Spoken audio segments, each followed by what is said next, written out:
ഇറാന്റെ പരമോന്നത നേതാവായിരുന്ന ആയത്തുള്ള അലി ഖമനേയി ഉപയോഗിച്ചിരുന്ന വിമാനം തകർത്തതായി വ്യക്തമാക്കിയിരിക്കുകയാണ് ഇസ്രയേൽ സൈന്യം. ടെഹ്റാനിലെ മെഹ്റാബാദ് വിമാനത്താവളത്തിൽ കഴിഞ്ഞ ദിവസം രാത്രി നടന്ന ആക്രമണത്തിലാണ് വിമാനം തകർത്തതെന്നാണ് ഇസ്രയേലിന്റെ അവകാശവാദവും. ഇറാന്റെ പരമോന്നത നേതാവായ ആയത്തുള്ള അലി ഖമനേയിയും മുതിർന്ന സൈനിക ഉദ്യോഗസ്ഥരും ആഭ്യന്തര അന്താരാഷ്ട്ര യാത്രകൾക്കായി ഉപയോഗിച്ചിരുന്ന വിമാനമാണ് ആക്രമണത്തിൽ നശിപ്പിച്ചതെന്നാണ് ഇസ്രയേൽ സൈന്യം പറയുന്നത്. അതേസമയം ഇതു സംബന്ധിച്ച കൂടുതൽ വിവരങ്ങൾ ഇതുവരെയും ലഭ്യമായിട്ടില്ല. ടെഹ്റാനിലെ ഏറ്റവും പഴക്കമേറിയ വിമാനത്താവളമാണ് മെഹ്റാബാദ്. ഇറാനിലെ ഏറ്റവും തിരക്കേറിയ വിമാനത്താവളം കൂടിയാണിത്. ഇതിനു പുറമെ ഇറാൻ വ്യോമസേനയുടെ വിമാനങ്ങൾ അടക്കമുള്ളതും മെഹ്റാബാദ് വിമാനത്താവളത്തിലാണ്. ഇറാനു നേരെ ഇസ്രയേലും യുഎസും സംയുക്തമായ ആക്രമണം ആരംഭിച്ചതിന് പിന്നാലെ പരമോന്നത നേതാവായിരുന്ന ആയത്തുള്ള അലി ഖമനേയിയെ വധിച്ചിരുന്നു. ഖമനേയിയുടെ ഓഫീസ് ഉൾപ്പെടെ ലക്ഷ്യമിട്ടും ആദ്യ ദിവസങ്ങളിൽ ഇസ്രയേലും യുഎസും ആക്രമണം നടത്തിയിരുന്നു. അതേസമയം ഇറാനെതിരെയുള്ള ആക്രമണം പ്രതീക്ഷിച്ച പോലെ മുന്നോട്ട് പോകുന്നില്ല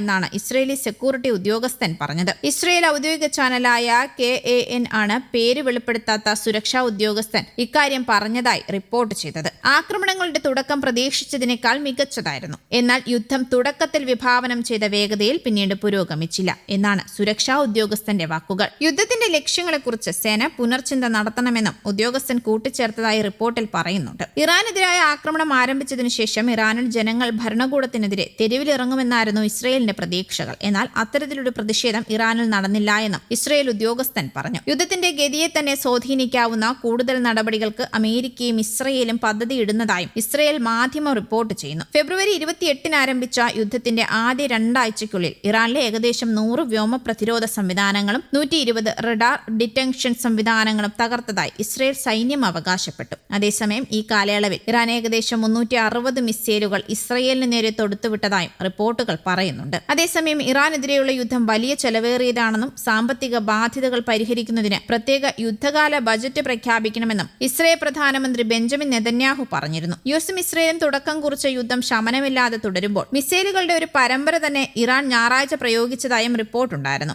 ആദ്യമായി ഉപയോഗിച്ച സെജിൽ മിസൈൽ ഉൾപ്പെടെയുള്ള അതിനൂതന മിസൈലുകളാണ് ഇസ്രയേൽ US കേന്ദ്രങ്ങളെ ലക്ഷ്യമാക്കി ഇറാൻ വിക്ഷേപിച്ചതെന്ന് ഇറാനിലെ വാർത്താ ഏജൻസിയായ പ്രസ് TV റിപ്പോർട്ട് ചെയ്തു. തദ്ദേശീയമായി രൂപകൽപ്പന ചെയ്യുകയും വികസിപ്പിക്കുകയും ചെയ്ത 2 ഘട്ട ബലിസ്റ്റിക് മിസൈലാണ് സെജിൽ. ഖര ഇന്ധനം ഉപയോഗിച്ചാണ് ഇത് പ്രവർത്തിക്കുന്നത്.